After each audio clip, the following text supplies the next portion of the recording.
So hey guys, আপোনালোকক পুনৰ এবাৰ আমাৰ চেনেললৈ স্বাগতম জনাইছোঁ আৰু আজি কেনেদৰে ইউনিক আইডি আপডেট কৰে সেইটো আপোনালোকক এইটো ভিডিঅ'ত দেখাম আৰু আপোনালোকে গুগলত গৈ প্ৰথমতে ইয়াত চাৰ্চ কৰি ল'ব।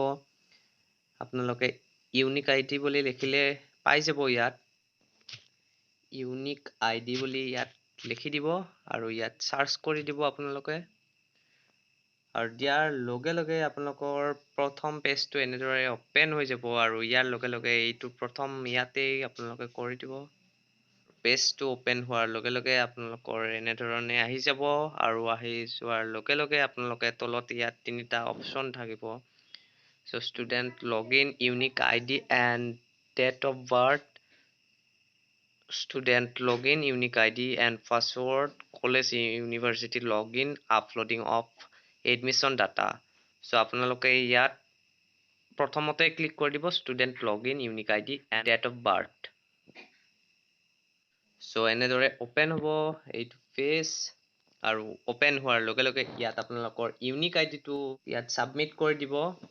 So ইউনিক আইডিটো আপোনালোকৰ যি আছিল আপোনালোকৰ আগৰ কাগজখনত বা আপোনাৰ যি পিডিএফটো আছে তাত গৈ কিনে ইউনিক আইডিটো চাব আৰু ইয়াত লিখি দিব আৰু মোৰ ইউনিক আইডিটো মই ইয়াত লিখি দিওঁ। চ' এইটো হ'ল মোৰ ইউনিক আইডি আৰু এইবাৰ ইয়াত ডেট অফ বাৰ্থটো লিখিব লাগিব। চ' এনেধৰণে আপোনালোকেও লিখি দিব। লিখি দিয়াৰ পিছত আপোনালোকে ইয়াত চাইন ইন কৰি দিব আৰু চাইন ইন কৰি দিয়াৰ লগে লগে আপোনালোকৰ এনেধৰণে পেজটো খোল খাব আৰু খোল খোৱাৰ লগে লগে মোৰ ইয়াত ইউনিক আইডিটো আহি গৈছে আৰু মোৰ নামটো আহিছে আৰু এনেধৰণে তিনিটা অপশ্যন ইয়াত দিয়া আছে, পাৰ্চনেল ইনফৰমেশ্যন আপডেট আৰু বেংক একাউণ্ট ডিটেইলছ আপডেট আৰু qualify examination and admission update. চ' ইয়াত আপোনালোকে পাৰ্চনেল ইনফৰমেশ্যনটো আপডেট কৰিব নালাগে কাৰণ আপোনালোকে যদি আগতীয়াকৈ কৰিছে ইয়াত চ' সেইটো প্ৰব্লেম একো নহয় আৰু বেংক একাউণ্টটো চাগে আপোনালোকে কৰিব নালাগে। যদি আপোনালোকৰ বেংক একাউণ্টটো যদি চেঞ্জ কৰিছে তেতিয়াহ'লে এইটো আপডেট কৰিব পাৰিব আপোনালোকে। চ' এতিয়া মোৰ যিহেতু গোটেইখিনি মানে ঠিকেই আছে, চ' মোৰ কৰিব লাগিব যি মানে মোৰ এতিয়া চেমিষ্টাৰ চেঞ্জ হৈছে সেইটো মই আপডেট কৰিব লাগিব। গতিকে মই ইয়াত গৈ কিনে কোৱালিফাই এক্সামিনেশ্যন এণ্ড এডমিশ্যন ইয়াত আপডেট কৰিব লাগিব। চ' ইয়াত গ'লোঁ। এনেধৰণে পেজটো খোল খাব আৰু খোল খোৱাৰ লগে লগে ইয়াত দিয়া আছে চিকিং এডমিশ্যন ফৰ ইউজি ইয়াত দিয়া আছে আৰু লাষ্ট কোৱালিফাইং এক্সামিনেশ্যন। চ' এইচএছ দিয়া আছিল, এইটো এইবাৰ চেঞ্জ হ'ব আৰু seeking admission year and semester এইটো চেঞ্জ হ'ব। চ' বেলেগ একো চেঞ্জ নহয়। চ' মোৰ ইয়াত কৰিব লাগিব চেমিষ্টাৰটো, বাকীটো ইয়াত প্ৰথমটো ইউজিয়ে থাকিব। চ' ইয়াত চেমিষ্টাৰটো মই এতিয়া চেঞ্জ কৰি দিওঁ যিহেতু থাৰ্ড চেমিষ্টাৰত মই এডমিশ্যনটো ল'ম। চ' থাৰ্ড চেমিষ্টাৰটো চিলেক্ট কৰিব লাগিব। চ' থাৰ্ড চেমিষ্টাৰটো চিলেক্ট হ'ল আৰু এইবাৰ লাষ্ট কোৱালিফাই এক্সামিনেশ্যন এইটো মোৰ কি আছিল, প্ৰথমতে মোৰ ফাৰ্ষ্ট চেমত কৰোঁতে এইচএছ দিয়া আছিল। চ' এতিয়া মই কৰিব লাগিব ইউজি, চ' আণ্ডাৰ গ্ৰেজুৱেট। চ' এতিয়া ইউজি কৰিব লাগিব, এইটো ইয়াত ইউজিত চিলেক্ট কৰিব লাগিব।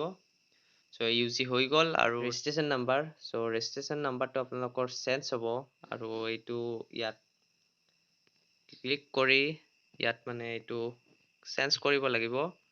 চ' যিটো আছিল আপোনালোকৰ মানে লাষ্ট কোৱালিফাই, চ' আপোনালোকৰ ফাৰ্ষ্ট চেমৰ যিটো ৰেজিষ্ট্ৰেশ্যন নাম্বাৰ আছে সেইটো আপোনালোকে ইয়াত লিখি দিব।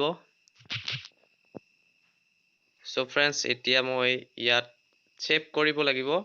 চ' এনেধৰণে গোটেইখিনি লিখা হ'ল যেতিয়া মানে যিখিনি মানে ফৰ্মেলিটি আছিল গোটেইখিনি কৰিলোঁ আৰু এতিয়া ছেভ কৰি দিব লাগিব। এনেধৰণে ছেভ কৰি দিলোঁ আৰু ছেভ হোৱাৰ লগে লগে ইয়াত দিয়া আছে একনলেজমেণ্ট, যিখন মানে ফৰ্ম আৰু মানে যিখন আপোনালোকৰ ইউনিক আইডি চেঞ্জ হৈ কিনে যিখন ওলাইছে সেইখন ইয়াত আছে আৰু আপোনালোকে এনেধৰণে গৈ কিনে ডাউনলোড কৰি ল'ব। চ' ফ্ৰেণ্ডছ ভিডিঅ'টো বেছি দীঘল নকৰোঁ আৰু ভিডিঅ'টো এইখিনিয়ে আছিল আৰু এনেধৰণে আপোনালোকে কৰিব পাৰিব ইউনিক আইডি আপডেট। চ' ভিডিঅ'টো ইমানতে সামৰোঁ আৰু আপোনালোকে আমাৰ চেনেলটো যদি এতিয়ালৈকে ছাবস্ক্ৰাইব কৰা নাই তেনেহ'লে এতিয়াই গৈ চেনেলটো ছাবস্ক্ৰাইব কৰি ল'ব আৰু এনেধৰণৰ নতুন নতুন আপডেটবোৰ পাই থাকিবলৈ সংযোগ হৈ থাকিব। ধন্যবাদ।